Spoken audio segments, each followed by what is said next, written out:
अस्सलामुअलैकुम। Don news के साथ मैं हूं सना करीम। हेडलाइंस आप जान चुके हैं। खबर यह है कि महकमा एंटी करप्शन ने चेयरमैन पीटीआई की बहन उज़मा खान के खिलाफ करप्शन का एक और मुकदमा दर्ज कर लिया है। तो महकमा एंटी करप्शन की जानिब से चेयरमैन पीटीआई की बहन उज़मा खान के खिलाफ करप्शन का एक और मुकदमा दर्ज किया गया है। उज़मा खान ने जालसाजी से करोड़ों रुपए की अराजी अपने नाम ट्रांसफर करवाई। एंटी करप्शन का ये इल्जाम है। मजीद तफसीलात जानेंगे डॉन न्यूज के नुमाइंदे अली वकार से। अली वकार बताएगा इस मुकदमे के हवाले से तफसीलात।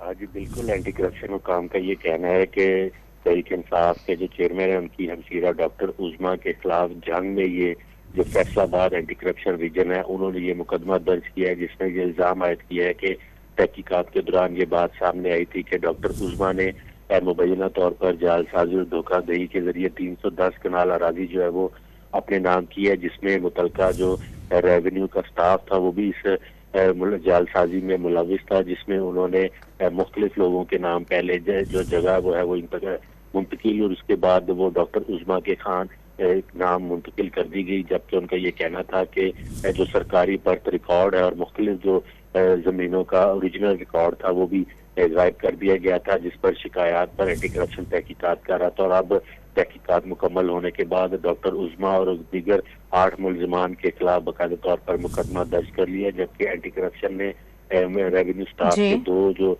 एहलकार मुलविस अफराद हैं उनको भी गिरफ्तार कर लिया है। बहुत शुक्रिया अली आपका।